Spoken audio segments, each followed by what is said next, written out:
আমার পেটে ছেলে এসে আমি সেটাই বলতে চাইছি। কি বলছিস রে বড়া? যা সত্যি তাই বললাম। কবে লুকাবে ছেলেটা পেটে তোর? কালকে রাতেই তো বুঝতে পারলাম।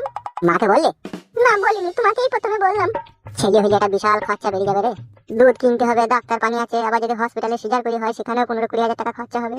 কি গুরুমানি কাটা গায়ে নুনে ছিটি রে। তোমার কথা বার্তা গুলো যেন উল্টো পাল্টা। ছেলে হলে ছেলের বাবা কত খুশি হয়, আর তুমি আমার এমন ভাতা, তুমি খুশি হচ্ছ না। কি করে খুশি হবো? ঘরে টাকা পয়সা আছে বল? কিস্তি দেয় সবকিছু তো চলে গেল, এই তো বাম্মাইয়ের বাড়িতে এসে আশ্রয় দিয়েছি।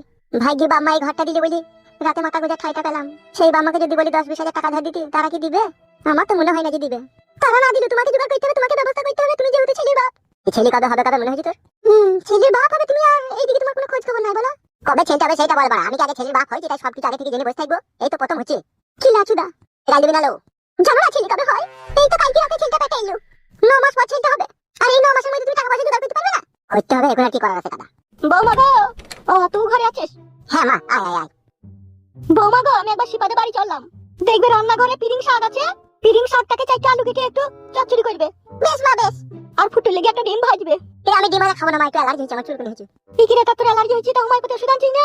তুই একবার এনেছিলাম ছোট বারানি বোতলে চিনির মতো দানা ভরা থাকে, ও ওষুধ খেয়ে কোনো মজা পায় না বলে আর আনি না। ওগো বৌমা। হ্যাঁ মা বলেন। তাহলে দেখবে একটা কাঁচা পেঁপি আছে, ওই কাঁচা পেঁপিটা দিয়ে ঝোল করে দেবে ফুটুকে। আর তোমার শ্বশুর ডিম ভাজা খাই, ওর লেগে ডিমটা ভাজবে। আমি চললাম, আমার আসতে দেরি হলে তুমি রান্নাটা করে নিও। বেশ ঠিক আছে, যান মা যান, আমি করছি। এ মা, কিছু বলবি বাপ? একটা কথা বলতাম তোকে। বল বাপ, কি বলবি বল। বলছি তোর বৌমায়ের তো শরীর খারাপ রে মা। কি রে, কি হইলো রে? এইরকম সিরিয়াস কিছু নয়, এমনি যেটা হয়েছে। ওগো বৌমা, কি হইলো গো? যে বলছে তাকে জিজ্ঞেস করুন না। এই তা তুই বল। কেন তোমার বলতে কষ্ট হচ্ছে নাকি, তুমি বলো কেন? আরে বাবা কি হয়েছে বল, না বুঝে বুঝবো কি করি? তুই বুঝিস ও বল, তুই বুঝিস এ বল। তুই বল, যে হোক একদিন বল কেন। বলছিলাম মা, তুই আর কদিন পরে দিদা হবে। তাই নাকি, সত্যি করে বৌমা? মা। এ কইরে ফুটো। হ্যাঁ মা বল। তোর আব্বা বাড়ি এলি তোর আব্বাকে বলিস, ঠিক আছে? হ্যাঁ মা বলবো। বেশ ঠিক আছে, তোরা বস, আমি আসছি। যা মা যা। আমার ছেলে হবে শুনে মা খুশি হইলো, কিন্তু তুমি খুশি হইলে না।